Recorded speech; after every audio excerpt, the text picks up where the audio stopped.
അസ്സലാമു അലൈക്കും വറഹ്മത്തുള്ളാഹി. ബിസ്മില്ലാഹിർ റഹ്മാനിർ റഹീം. പ്രവാചകന്മാരെ അയച്ചുകൊണ്ട് സത്യസന്ദേശം നൽകാതെ ഒരു സമുദായത്തെയും അള്ളാഹു ശിക്ഷിക്കുകയില്ല എന്ന് ഖുർആനിൽ പറയുന്നുണ്ട്. ആ അടിസ്ഥാനത്തിൽ എല്ലാ സമുദായത്തിലേക്കും അള്ളാഹു പ്രവാചകന്മാരെ നിശ്ചയിച്ചയച്ചുവെന്നും ആ പ്രവാചകന്മാരൊക്കെ അള്ളാഹുവിനെ മാത്രം ആരാധിച്ചും അനുസരിച്ചും ജീവിക്കണമെന്നും അള്ളാഹു അല്ലാത്ത എല്ലാ പൈശാചിക ശക്തികളെയും വെടിയണമെന്നും ജനങ്ങളെ ഉപദേശിക്കുകയും ചെയ്തു എന്ന് ഇന്ന് പഠിക്കുന്ന ആയത്തിൽ പറയുന്നു. പ്രവാചകന്മാരുടെ സന്ദേശം ഉൾക്കൊണ്ട് സ്വീകരിച്ചവർ നേർമാർഗത്തിലാവുകയും തള്ളിക്കളഞ്ഞവർ ദുർമാർഗത്തിന് കീഴടങ്ങുകയും ചെയ്തുവെന്നും സത്യസന്ദേശത്തെ തള്ളിക്കളഞ്ഞ മുൻകാല സമുദായങ്ങൾക്ക് അള്ളാഹുവിൻ്റെ ശിക്ഷ ഏറ്റുവാങ്ങേണ്ടി വന്നതിൻ്റെ ചരിത്രാവശിഷ്ടങ്ങൾ ഭൂമിയിൽ സഞ്ചരിക്കുന്നവർക്ക് നേരിൽ കാണാവുന്നതും അതിൽ പാഠം പഠിക്കാനുണ്ടെന്നും ഈ ആയത്തിൽ അള്ളാഹു പറയുന്നു. എന്ന് പഠിക്കുന്ന 36-ാമത്തെ ആയത്തിലാണ് ഇക്കാര്യങ്ങൾ പറയുന്നത്. വലഖദ് ബഅസ്നാ ഫീ കുല്ലി ഉമ്മത്തിൻ റസൂലൻ. ഓരോ സമുദായത്തിനും നാം ദൈവദൂതനെ നിയോഗിച്ചിട്ടുണ്ടായിരുന്നു. ഓരോ സമുദായത്തിലേക്കും ആ സമുദായത്തിൽ തന്നെ പെട്ട നല്ല യോഗ്യരായ വ്യക്തികളെ അവരിലേക്ക് പ്രവാചകന്മാരായി നിശ്ചയിക്കുകയാണ് അള്ളാഹു ചെയ്തത്. മുഹമ്മദ് നബി സല്ലല്ലാഹു അലൈഹി വസല്ലമയുടെ നിയോഗം വരെ അങ്ങനെയാണ് അള്ളാഹു ചെയ്തത്. എന്നാൽ മുഹമ്മദ് നബി സല്ലല്ലാഹു അലൈഹി വസല്ലമയ്ക്ക് ശേഷം പിന്നീട് ഓരോ കാലത്തേക്കും പ്രവാചകന്മാർ വന്നിട്ടില്ല.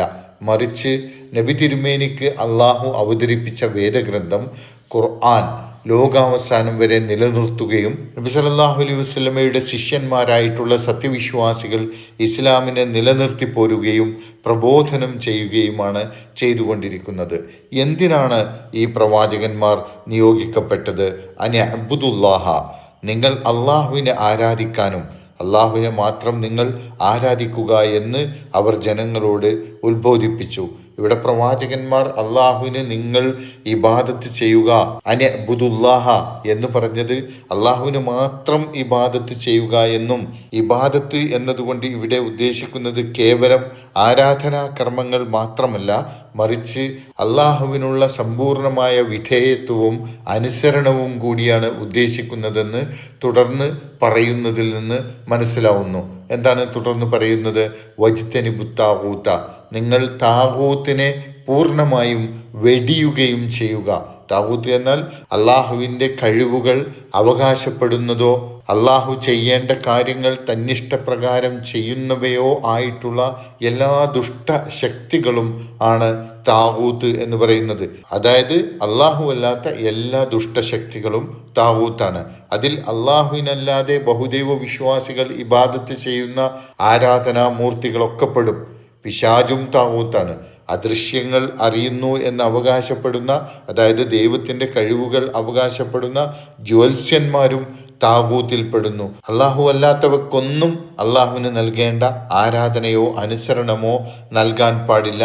അള്ളാഹു അല്ലാത്തവരുടെ അടിമകളാവാൻ പാടില്ല. അങ്ങനെയാവുമ്പോൾ മാത്രമേ ഇബാദത്ത് പൂർണ്ണമായി അള്ളാഹുവിന് മാത്രമാവുകയുള്ളൂ എന്നാണ് പറയുന്നത്. അതിനാണ് താഗൂത്തുകളെ, അള്ളാഹു അല്ലാത്ത എല്ലാ ദുഷ്ടശക്തികളെയും പാടെ വർജിക്കണമെന്ന് പറയുന്നത്. അതാണ് പ്രവാചകന്മാർ മുഖേന അള്ളാഹു ഓരോ സമുദായത്തിലെയും ജനങ്ങൾക്ക് അയച്ച സന്ദേശം. ഫമിൻഹും മൻ ഹദല്ലാഹു, അവരുടെ കൂട്ടത്തിൽ അള്ളാഹു നേർമാർഗം നൽകിയവരുണ്ട്. ഈ പ്രവാചകന്മാർ വന്ന സമുദായങ്ങളിൽ നിന്ന് അള്ളാഹു നേർമാർഗം നൽകിയ ജനങ്ങളുണ്ട്. വമിൻഹും മൻ ഹഖ്ഖത് അലൈഹിൽ ളലാല, അവരുടെ കൂട്ടത്തിൽ വഴികേട് യാഥാർത്ഥ്യമായവരുമുണ്ട്, ദുർമാർഗത്തിന് വഴിപ്പെട്ടവരുമുണ്ട് എന്നർത്ഥം. പ്രവാചകന്മാരുടെ സന്ദേശം ഉൾക്കൊള്ളാൻ തയ്യാറായവർ തങ്ങളുടെ ബുദ്ധി ഉപയോഗിച്ചുകൊണ്ട് അതാണ് സത്യമെന്ന് മനസ്സിലാക്കി നേർമാർഗം സ്വീകരിച്ചു. അവർ ദുഷിച്ച കാര്യങ്ങളെ കൈവെടിയാൻ തയ്യാറായി. അള്ളാഹു അവർക്കതിന് തൗഫീഖ് നൽകി. മറുവശത്ത് ഇഷ്ടങ്ങളെ വെടിയാൻ തയ്യാറാവാത്ത ആളുകൾ, ദുഷ്ടകാര്യങ്ങളൊക്കെ ചെയ്യുമെന്ന് ശഠിക്കുകയും ചെയ്ത ആളുകൾ ദുർമാർഗത്തിന് കീഴ്പ്പെടുകയും ചെയ്തു. കഴിഞ്ഞുപോയ ഉമ്മത്തുകളിൽ ദുർമാർഗത്തിന് കീഴ്പ്പെട്ടവരുടെ ദുരന്ത പര്യവസാനത്തിൻ്റെ ചരിത്രാവശിഷ്ടങ്ങൾ ഭൂമിയിൽ പലയിടങ്ങളിലുമുണ്ട്. അതൊക്കെ നേരിൽ കണ്ട് പാഠങ്ങൾ ഉൾക്കൊള്ളാൻ സാധിക്കേണ്ടതുണ്ട്. ഫസീറു ഫിൽ അർലി, അതുകൊണ്ട് നിങ്ങൾ ഭൂമിയിൽ സഞ്ചരിക്കുക. ഫൻലുറു, നിങ്ങൾ നോക്കിക്കാണുകയും ചെയ്യുക, നിങ്ങൾ കാണുകയും പാഠങ്ങൾ ഉൾക്കൊള്ളുകയും ചെയ്യുക. കൈഫക്കാന ആഖിബത്തുൽ മുക്കദ്ദിബീൻ, എങ്ങനെയായിരുന്നു കളവാക്കിയവരുടെ പര്യവസാനം എന്ന്. സത്യസന്ദേശത്തെ കളവാക്കി തള്ളിക്കളഞ്ഞവരെ അള്ളാഹു ശിക്ഷയിലൂടെ നശിപ്പിച്ചതിൻ്റെ അടയാളങ്ങൾ ഭൂമിയിലൂടെ സഞ്ചരിക്കുന്നവർക്ക് നോക്കിക്കാണാനും പാഠങ്ങൾ ഉൾക്കൊള്ളാനും സാധിക്കുന്നവയാണ്.